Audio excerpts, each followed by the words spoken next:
That's probably going to be the best game of the night between Brooklyn and Boston.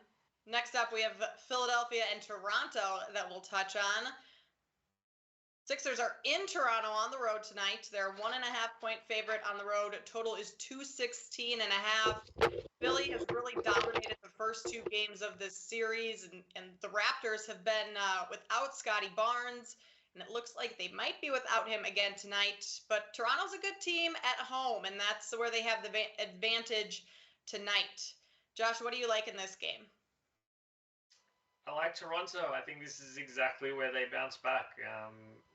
One thing about the playoffs, and an old saying that rings true to me still, is the playoff series doesn't really begin until a team wins on the road. So I think it's really interesting to see everyone just completely writing off Toronto because they lost both road games to start the series. I mean, yes, Philadelphia looked really good, especially offensively.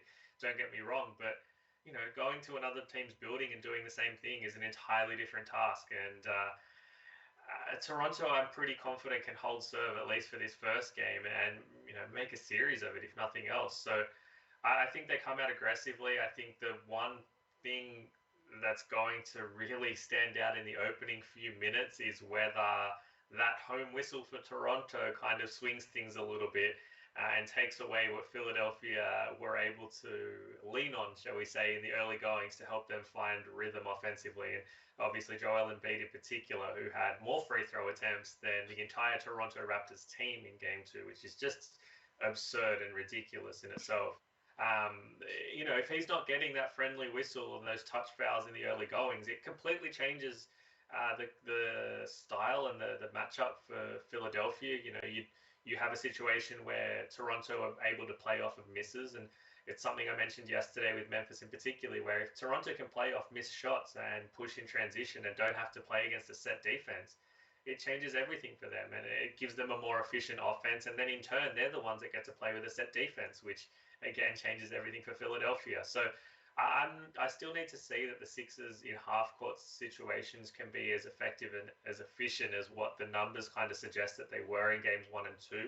And if you take away that home whistle, maybe that does swing things in favor of Toronto in a pretty drastic way, because you take away the free throw disparities in games 1 and game 2, and they're pretty close games. And I'm not saying at all that they weren't fouls. I'm just saying that there's a handful of them that I think were extremely kind in favor of Philadelphia. So, yeah, ultimately, I think the Raptors come out pretty aggressive here, and as long as they're able to defend without fouling, essentially, they should be able to play from in front. And if they can play from in front, I'm not sure Philadelphia is quite built to be a team that chases on the road in an environment like this. So, for me, Philadelphia, first quarter, first half, full game, play it all, really. I mean, we're looking in first half and full game for the show here, but yeah, this is the spot where I think Nick Nurse makes those adjustments that he needs to make, and that's a coach that I can trust to do the right thing in these situations.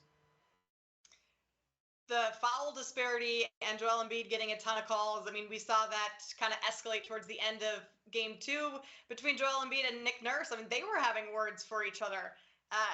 Joel Embiid's gone to the free throw line, shot 25 free throws between the two games. He had 14 in game 2. The entire Raptors team had 12. So definitely a disparity there just in terms of those numbers. Chris, do you have any leans or thoughts on this game in terms of where we could find some value? Yeah, well, I'll start off by saying that I can only look at the Raptors in this game because I just have this really deep-seated lack of trust with the 76ers. And I'm just expecting it to rear its head, eventually here. I mean, it's so typical of the 76ers too. Again, I sound like a hater. I mean, I like a lot of players in the 76ers, but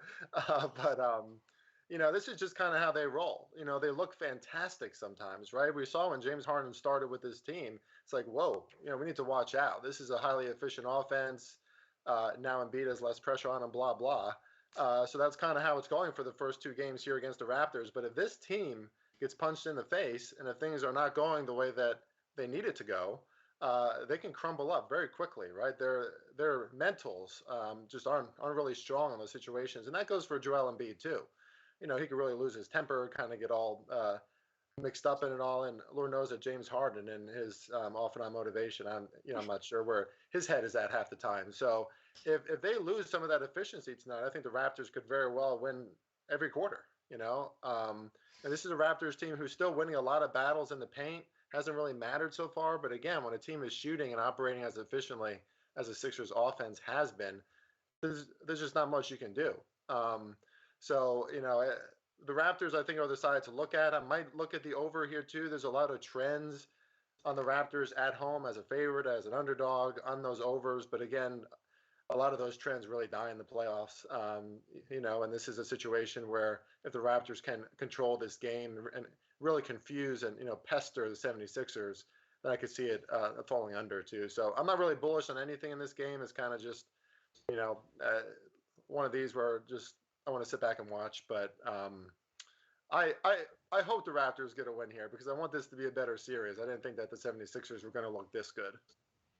Yeah, they've been pretty efficient, the 76ers, that is, from deep, shooting 49% from three in these first two games. You got to believe that that's not going to continue throughout the entire series. So, Josh, I like your look of Toronto tonight. Raptors playing well at home. Josh is taking them first quarter minus half a point. And then, Josh, is this right? First half minus one, or are you playing full game? First half?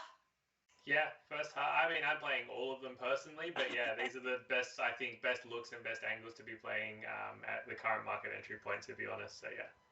All right.